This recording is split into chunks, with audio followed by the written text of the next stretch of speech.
They say beauty is fleeting, but at 57, I can still look at myself in the mirror and be proud of myself. My skin, still taut and radiant, does not betray my age. My hair, often admired for its rich russet sheen, cascades down to my shoulders. Perhaps it's the discipline of years spent taking care of myself. Exercise, healthy eating, a hint of vanity. But I look and feel younger than my years.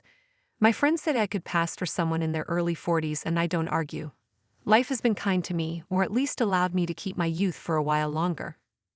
My husband, Richard, has been away for the past 6 months, visiting his family in England. It was supposed to be a short trip, but as always, family matters dragged it out. He insisted I come with him, but I knew I couldn't. Someone had to stay and look after the house after all. Besides, the last few years have been difficult for me, and I wanted to be alone, to sort out my thoughts, to be with myself. My daughter, my beautiful Emily, passed away 2 years ago. Her death left a gaping hole in my life that I could barely comprehend.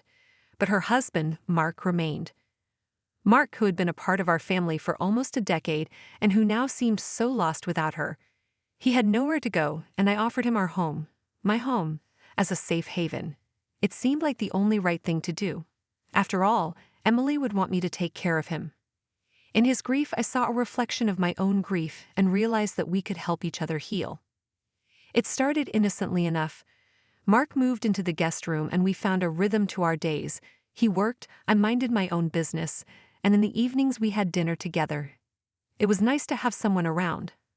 I got used to his presence, to his laughter which gradually returned, to his quiet way of listening when I talked about my day, to the way his eyes lingered on me, as if seeing me for the first time. I never thought I'd find myself in this situation, but there was an evening, one quiet evening, when the rain was pouring outside the window, and the world seemed to shrink to the two of us, warm and safe inside the house. We sat together on the couch, holding a glass of wine in each hand, and the silence between us was different, tense. I could feel his gaze on me, and when I looked up, there was something in them that I hadn't expected.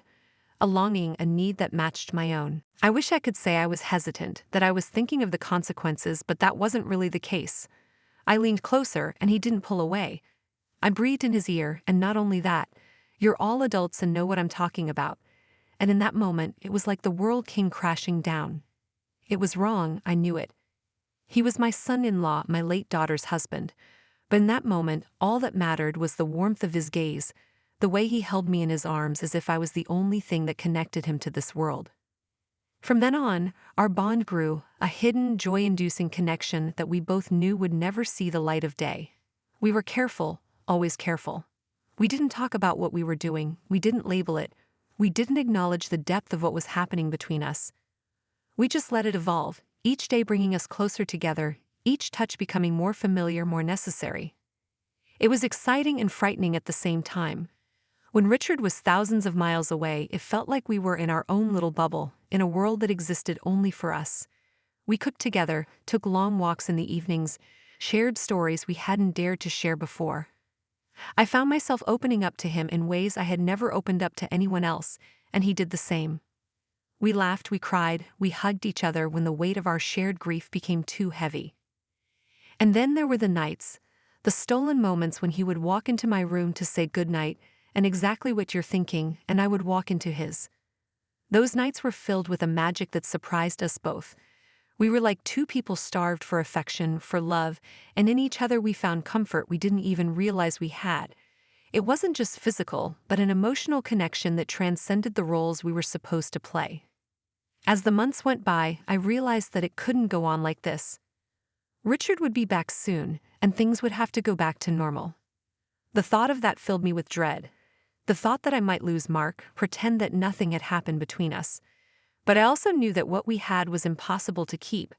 It was a beautiful, fragile thing, and perhaps it was meant to be fleeting. Now, as I sit here writing these lines, I wonder if I will ever feel that intense, all-consuming connection again. It may have been a mistake, but it brought me back to life, reminded me of what kind of woman I am, of the desires I still have, and for that I will always be grateful.